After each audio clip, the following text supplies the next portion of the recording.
زمانے کی قسم تمام انسان خسارے میں ہے، سوائے ان کے جو ایمان لائے، جنہوں نے نیک عمل کیے، جنہوں نے ایک دوسرے کو حق کی نصیحت کی، جنہوں نے ایک دوسرے کو صبر کی تلقین کی۔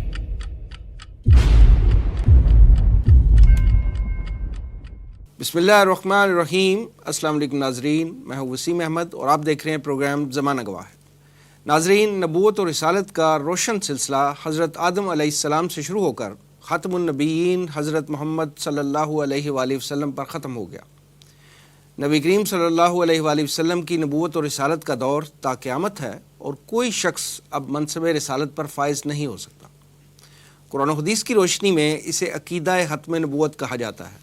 اور تحفظ ناموس رسالت ہر مسلمان کا اولین فریضہ ہے، جس کی ادائیگی ہر کلمہ گو اپنی عزت و آبرو اور جان و مال کی پرواہ کیے بغیر پورے جذبہ ایمانی کے ساتھ کرتا ہے، کیونکہ وہ جانتا ہے کہ اس سلسلے میں اگر اس نے کسی قسم کی کمی کوتاہی کی تو وہ اپنے قیمتی ایمان کی دولت سے محروم ہو جائے گا۔ مولانا ظفر علی خان نے اس ساری صورتحال کو بڑے خوبصورت انداز میں ترجمانی کی ہے۔ نماز اچھی، حج اچھا، روزہ اچھا، زکوٰۃ اچھی، مگر میں باوجود اس کے مسلمان ہو نہیں سکتا، نہ جب تک کٹ مروں میں خواجہ بدخواہ کی حرمت پر، خدا شاہد ہے کامل میرا ایمان ہو نہیں سکتا۔ ناظرین، جیسا کہ آپ جانتے ہیں کہ پاکستان کلمہ طیبہ کی بنیاد پر قائم ہونے والی ایک نظریاتی ریاست ہے، جس کی پارلیمنٹ نے ایک تاریخ ساز فیصلے کے ذریعے 7 ستمبر 1974 کو قادیانیوں کو متفقہ طور پر غیر مسلم قرار دے دیا تھا۔ اس دن سے لے کر آج تک قادیانی پوری دنیا میں اپنے عقیدے کو اسلام کے طور پر پیش کر کے فتنہ و فساد کا سبب بن رہے اور پوری مسلم دنیا کو ذہنی اذیت سے دوچار بھی کر رہے۔ پاکستان سمیت دنیا کی کئی ممالک کی اعلیٰ عدالتیں بھی قادیانیوں کو غیر مسلم قرار دے چکی ہیں۔ ہم آج کے پروگرام میں آئینی، قانونی اور شرعی دلائل سے بالکل ہٹ کر رد قادیانیت کے صرف عقلی دلائل آپ کی خدمت میں پیش کرنے کی کوشش کریں گے۔ ناظرین، کسی قدر حساس لیکن اس انتہائی اہم موضوع پر گفتگو کے لیے آج ہم نے ڈاکٹر محمد عارف صدیقی، جناب محمد متین خالد صاحب، جناب مرزا ایوب بیگ صاحب اور پروفیسر ڈاکٹر محمد حماد لکھوی صاحب کو مدعو کیا ہے۔ آئیے ان کے خیالات سے مستفیض ہوتے ہیں۔ رد قادیانیت کے جو عقلی دلائل ہیں اس کے حوالے سے کچھ ایک دو باتیں میرے ذہن میں ہیں کہ سب سے پہلی بات تو یہ سوچنی چاہیے کہ نبوت اور رسالت کا جو منصب ہے وہ حالات کا تقاضا ہوتا ہے۔ جب ہم حضرت آدم علیہ السلام سے لے کر نبی اکرم صلی اللہ علیہ وسلم تک تمام انبیاء کی تاریخ کا جائزہ لیتے ہیں تو ایک خاص طرح کے حالات ہیں جو نبوت کا اور رسالت کا تقاضا کر رہے ہوتے ہیں، جس کے بعد کوئی نبی اور رسول آتا ہے۔ جبکہ نبی اکرم صلی اللہ علیہ وسلم کی جو رسالت ہے وہ ہر اعتبار سے مکمل ہے اور قیامت تک کے لیے ہے، لہٰذا نہ تو کوئی کسی کتاب میں تحریف ہوئی ہے کہ کسی نئے نبی کی ضرورت پیش آئے، نہ ہی کہ لوگ جو ہیں وہ نبی کو ماننا چھوڑ گئے ہوں تو ان کو بھولا ہوا سبق یاد دلانے کے لیے پھر سے کسی نئے نبی کی ضرورت ہو۔ اب جب نبی اکرم صلی اللہ علیہ وسلم کی نبوت اور رسالت بھی عالمگیر ہے اور پھر آپ کی تعلیمات بھی محفوظ صورت میں موجود ہیں اور قرآن حکیم بھی پوری آب و تاب کے ساتھ اپنی جو علمی اور جو الہامی وجاہت ہے وہ لیے ہوئے موجود ہے، تو ایسے حالات میں قطعاً عقلی طور پر کسی بھی نبی کی ضرورت کا تقاضا موجود نہیں ہے۔ لہٰذا کوئی شخص بھی دعویٰ کرے تو اس کا دعویٰ اپنے حالات کے اعتبار سے ہی غلط ثابت ہو جائے گا۔ دوسری بات یہ ہے کہ یہ جو دعویٰ نبوت، خاص طور پہ مرزا قادیانی کا جو دعویٰ نبوت ہے، اس دعوے کو اگر دیکھیں تو وہ دعویٰ ٹائم ٹو ٹائم چینج ہوتا رہا ہے، اور جس کا دعویٰ سچا ہوتا ہے وہ کبھی تبدیل نہیں ہوتا۔ اللہ تعالیٰ نے نبی اکرم صلی اللہ علیہ وسلم کے حوالے سے بھی ایک بات قرآن حکیم میں فرمائی کہ اگر نبی اکرم صلی اللہ علیہ وسلم یہ اپنی طرف سے بناتے ہوتے تو پھر آپ قرآن کے اندر بھی بہت سارے تضادات دیکھتے، لَوَجَدُوا فِيهِ اخْتِلَافًا كَثِيرًا، کہ اس کے اندر لوگوں کو بہت سارے اختلافات ملتے۔ کیوں؟ ظاہر ہے کہ ایک بندے کو یاد نہیں رہتا کہ میں نے کل کیا کہا تھا اور میں آج کیا کہہ رہا ہوں۔ جو آدمی بناوٹی اور جھوٹی بات کر رہا ہو اس کے دعوے کے اندر تضادات ہونا یقینی بات ہے اور فطری اور طبیعی بات ہے۔ نبی اکرم صلی اللہ علیہ وسلم پر نازل ہونے والی کتاب جو اگرچہ نزول کے اعتبار سے 23 برس میں نازل ہوئی تو اس میں کوئی تضاد اور کوئی اختلاف نظر نہیں آتا، اور یہ ایک دلیل کے طور پر قرآن حکیم نے یہ ارشاد فرمایا ہے۔ اب جب ہم مرزا قادیانی کی نبوت کو دیکھتے ہیں اور اس کے دعوی نبوت کو دیکھتے ہیں تو وہ اپنے نبوت کے دعوے پہ الگ اس کے اندر اختلافات اور تضادات موجود ہیں، لیکن دعوے کے اعتبار سے بھی تضاد موجود ہے کہ یعنی نبوت کا دعویٰ بھی ہمیشہ نہیں رہا، بلکہ کہیں الوہیت کا دعویٰ ہے، کہیں نبوت کا دعویٰ ہے، پھر نبوت کے اندر بھی کبھی ذلی نبوت کا، کبھی بروزی نبوت کا، اور کبھی مہدیت کا دعویٰ ہے نبوت سے بھی نیچے آ کے۔ لہٰذا اس دعوے کے جو تضادات ہیں یہ از خود اس بات کو ثابت کرتے ہیں کہ یہ دعویٰ غلط ہے، کیونکہ اس کے اندر اتنے اختلافات اور تضادات کسی سچے دعوے کے اندر، چاہے وہ مہدیت کا ہو اور چاہے وہ، اب دیکھیں مسیحیت کی جو بات ہے، مسیح موعود کی جو بات ہے، تو یہ دراصل ایک جھوٹا آدمی جو مختلف مقامات پر مختلف حوالوں سے صرف اور صرف جھوٹ کا سہارا لینا چاہتا ہے، تو وہ اس طرح کے دعوے بھی کرتا ہے، اور دعوے کے اندر پھر تضادات بھی لوگوں کے سامنے نمایاں ہوتے ہیں۔ لہٰذا آج اگر آپ روحانی خزائن کا آج بھی مطالعہ کریں تو آپ کو دسیوں قسم کے الوہیت کے دعوے آپ کو نظر آئیں گے، دسیوں قسم کے آپ کو نبوت کے دعوے نظر آئیں گے، اور پھر نبوت پہ بھی وہ نہیں ٹھہرا، بلکہ اس کے بعد مہدیت اور مسیحیت کا جو دعویٰ ہے وہ اس لیے کہ وہ ساری احادیث اور وہ سارے دلائل جو مسیح کے بارے میں ہیں تاکہ وہ اپنے اوپر اس کا انطباق کر سکے، یہ صرف اور صرف اپنے دلائل ڈھونڈتے ہوئے اپنے دعوے کو تضادات کا شکار کر بیٹھنے کے مترادف ہے۔ لہٰذا یہ دعوے کی نوعیت کو اگر آپ دیکھیں گے تو یہ اٹ سیلف ایک جھوٹ کا پلندہ محسوس ہوتا ہے۔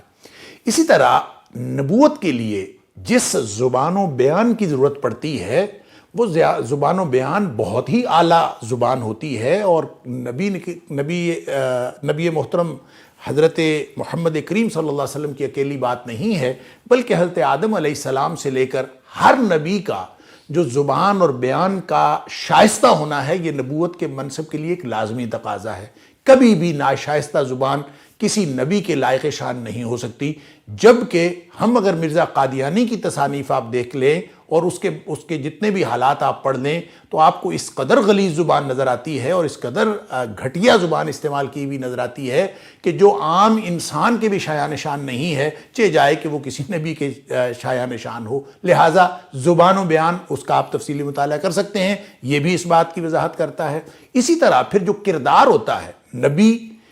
اعلیٰ ہوتا ہے، خیر البشر ہوتا ہے، اور نبی کا جو کردار ہے وہ بھی ایک انتہائی اعلیٰ کردار کی نشانی ہوتی ہے۔ نبی اکرم صلی اللہ علیہ وآلہ وسلم کا یہ جو قرآن کا دیا ہوا چیلنج ہے نبی اکرم صلی اللہ علیہ وسلم کے کردار کے بارے میں کہ لقد کان لکم فی رسول اللہ اسوۃ حسنہ، کہ بہترین اور کامل نمونہ اگر کوئی آئیڈیل انسان کا ہو سکتا ہے تو وہ نبی اکرم صلی اللہ علیہ وسلم کی ذات اقدس ہے۔ لہٰذا جب آپ مرزا کے حالات دیکھ لیں تو وہ بھی آپ کو ایک عام انسان کے حالات بھی نہیں لگتے، ایک عام اچھے انسان کے حالات نہیں لگتے، چہ جائے کہ وہ کسی نبی کے حالات ہوں۔ لہٰذا اس کا کردار ہی اس بات کے لائق شان نہیں ہے کہ اس کے ساتھ کسی اس طرح کے دعوے کی کوئی مطابقت قائم ہو سکے۔ ایک اور بات جو میں عرض کرنا چاہتا ہوں وہ ہے حسب نسب۔ نبی عالی نسب ہوتے ہیں، نبوت کا منصب عام لوگوں میں نہیں آتا، نبوت کا منصب ہمیشہ خاص لوگوں میں آتا ہے۔ اور نبی اکرم صلی اللہ علیہ وآلہ وسلم کا آپ منصب دیکھیں تو پورے عرب کے اندر قریش قبیلہ، اور پھر قریش میں سے بنو ہاشم بہت پرومیننٹ قبیلہ تھا، اس کی پہلے سے وہاں معاشرتی طور پر اور سماجی اعتبار سے بہت زیادہ عزت موجود تھی۔ لہٰذا جب آپ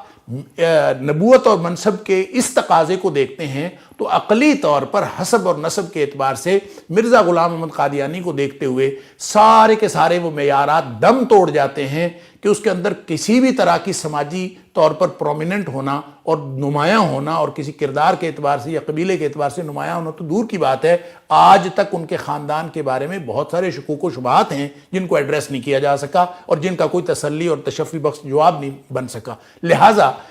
یہ جو حسب و نسب کے اعتبار سے جو کیفیت ہے وہ بھی اس دعوی نبوت کے رد کے لیے کافی ہے۔ اور ایک آخری بات جو میری ذاتی تجربے کی بات بھی ہے اور مرزا غلام احمد قادیانی کے ساتھ کیے ہوئے ایک مناظرے کی بھی بات ہے، جو میرے پردادا حضرت محی الدین عبد الرحمن رحمۃ اللہ علیہ کے ساتھ ہوا۔ میرے پردادا حضرت محی الدین عبد الرحمن جو لکھوں کے ڈسٹرکٹ فیروز پور میں رہتے تھے، وہ مرزا غلام احمد قادیانی کے ہم اثر تھے۔ ان کے بہت سارا خط و کتابت، ان کی مناظرانہ خط و کتابت آپس میں چلی ہے۔ اس کا ذکر خود مرزے نے اپنی کتاب حقیقت الوحی کے اندر کیا ہے. حقیقت الوحی کا جو اب اس وقت موجود ایڈیشن ہے اس کو بھی اگر دیکھا جائے، میں نے خود پڑھا ہے اس میں کہ جا بجا میرے پردادا کا ذکر ملتا ہے ان کے مناظروں میں اور اس کے مباحث میں، اور کہیں وہ مولوی محی الدین لکھو کے والا لکھتا ہے، کبھی لکھتا ہے مولوی عبد الرحمن لکھو کے والا، کہیں لکھا ہوا ہے مولوی محی الدین عبد الرحمن لکھو کے والا. بہرحال تو میرے پردادا جو اللہ تعالیٰ نے ان کو ایسی عزت اور شان عطا فرمائی کہ ان کا جو انتقال ہے وہ مدینہ منورہ میں مسجد نبوی میں حالت سجدہ میں ہوا، اور ان کی تدفین جو ہے وہ جنت البقیع کے اندر، جس کو ہم عرف عام میں جنت البقیع کہتے ہیں، جو بقیع کا قبرستان ہے، جن کے بارے میں نبی اکرم صلی اللہ علیہ وسلم نے بہت ساری فضیلتیں بتائی ہیں، وہاں آپ کی تدفین ہوئی. تو میرے پردادا جو ہیں انہوں نے مختلف، ان کی خط و کتابت تو چلتی تھی، تو ایک واقعہ جو میں اب بتا رہا ہوں یہ حقیقت الوحی کے اس ایڈیشن میں موجود نہیں ہے. میرے چچا مولانا معین الدین لکھوی رحمۃ اللہ علیہ مجھے بتایا کرتے تھے کہ حقیقت الوحی کا جو پہلا ایڈیشن تھا اس میں یہ واقعہ موجود تھا، جس کو بعد کے ایڈیشنز میں نکال دیا گیا. جس طرح باقی چیزوں کا تذکرہ موجود ہے، یہ تذکرہ بھی موجود تھا جس کو بعد میں نکال دیا گیا. وہ واقعہ یہ تھا کہ میرے پردادا مولانا محی الدین عبد الرحمن نے ایک خط لکھا مرزا غلام محمد قادیانی کو، اور اس کو یہ لکھا کہ میں نے اللہ تعالیٰ سے دعا کی تھی کہ اے اللہ مجھے مرزے کے بارے میں رہنمائی فرما کہ یہ کیا ہے، یہ ایک فتنہ ہے یا کوئی اس کے اندر کوئی سچائی موجود ہے، اس کے بارے میں میری رہنمائی فرما. تو اللہ نے میری رہنمائی فرمائی کہ ان فرعون و حامان و جنودہما خاطئین کانوا خاطئین، کہ جو فرعون ہے اور جو حامان ہے وہ دونوں جو ہیں وہ بہت ہی خطا کار اور گناہ گاروں میں سے تھے، تو یعنی غلط راستے پر تھے. تو فرعون اور حامان کا ذکر جہاں قرآن میں آیا ہے تو اللہ تعالیٰ نے وہ آیت کا ٹکڑا میرے ذہن میں ڈالا. خواب میں مجھے یہ اللہ کی طرف سے بشارت ہوئی ہے تیرے بارے میں کہ تیرا حشر بھی ان لوگوں کے ساتھ ہے، فرعون اور حامان وغیرہ کے ساتھ. اب جب یہ خط پہنچا مرزا کے پاس تو مرزا کو ظاہر ہے کہ اس بات سے کچھ اور بھی کہنا تھا. اس نے جواباً یہ کہا کہ میں نے بھی اللہ سے دعا کی تھی کہ محی الدین عبد الرحمن کے بارے میں مجھے تو رہنمائی فرما. تو میرے اللہ نے مجھے رہنمائی کی ہے ان شانیہ کا هو الابتر، کہ تیرے دشمن کی نسل آگے نہیں چلے گی. لہٰذا اس نے اپنی پیشین گوئی کے طور پر ایک دعویٰ کیا، جس طرح اس کے دیگر جھوٹے دعوے ہیں اسی طرح کا اس نے ایک اور دعویٰ کر دیا کہ یہ جو محی الدین عبد الرحمن ہے اس کی نسل آگے نہیں چلے گی. جس وقت وہ یہ دعویٰ کر رہا تھا اور اس کو پھر حقیقت الوحی کے اندر درج کر رہا تھا، اس وقت میرے پردادا کی اولاد نرینہ موجود نہیں تھی. پھر مرزا کی زندگی میں ہی اللہ نے یہ دن دکھایا کہ میرے دادا مولانا محمد علی مدنی رحمہ اللہ ان کی پیدائش ہوئی. لوگوں نے جا کے مرزا سے بات کی کہ تمہارا دعویٰ تو یہ تھا کہ اس کی اولاد نہیں ہوگی اور اس کی اولاد نرینہ ہو گئی ہے. تو اس نے کہا کہ کوئی بات نہیں، ایک بیٹا اگر ہو بھی گیا تو یہ نسل آگے نہیں جا سکتی. اب اس مرزا کے اس دعوے کو اللہ نے ایسے جھوٹا ثابت کیا کہ میرے پردادا کی اولاد نرینہ تو واحد میرے دادا تھے مولانا محمد علی مدنی رحمۃ اللہ علیہ، اور وہ بھی اللہ کے فضل سے 45 سال درس حدیث دینے کا شرف حاصل کرتے رہے مسجد نبوی کے اندر، اور وہیں ان کی تدفین ہوئی بقیع کے اندر. تو ان کو اللہ تعالیٰ نے جو اولاد دی، جو بیٹیوں کے علاوہ 4 بیٹے عطا فرمائے. 2 بیٹے ان کے سعودی عرب میں، ان کی ایک شادی سعودی عرب میں تھی، اور 2 بیٹے پاکستان میں، مولانا محی الدین لکھوی اور مولانا معین الدین لکھوی. یہ بیٹیوں کے علاوہ میں بات کر رہا ہوں. پھر ان 4 بیٹوں سے اور ان کی بیٹیوں سے میری 4 پھوپھیاں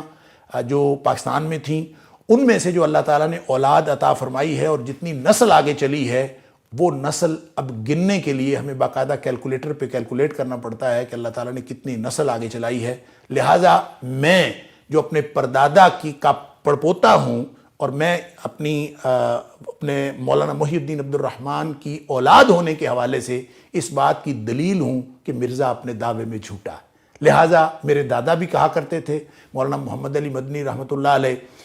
ممبر پہ کھڑے ہو کے کہا کرتے تھے کہ جس نے مرزا کے جھوٹے ہونے کی دلیل دیکھنی ہو وہ مجھے دیکھ لے. اور ہماری جو پوری نسل آگے چلی ہے، اللہ کے فضل سے اللہ تعالیٰ قیامت تک ہمیں دین پر قائم رکھے اور ہماری نسل کو دین پر قائم رکھے اور دین کا علم بردار بنائے. یہ ہماری پوری نسل جو ہے وہ مرزا غلام محمد قادیانی کے دعوی نبوت نہیں بلکہ ان کے تمام دعاوی کے جھوٹا ہونے کی ایک بہت بڑی دلیل ہے، اور اس میں میں خود جو موجود ہوں میں بھی اسی دلیل میں شامل ہوں۔ اللہ تعالیٰ مجھے اور آپ کو عقلیت کے مطابق بھی اور عقل کے تقاضوں کے مطابق بھی اور فہم و تدبر کے تقاضوں کے مطابق بھی کتاب و سنت کو سمجھنے کی اور اس پر عمل کرنے کی توفیق عطا فرمائے۔ وآخر دعوانا ان الحمد للہ رب العالمین۔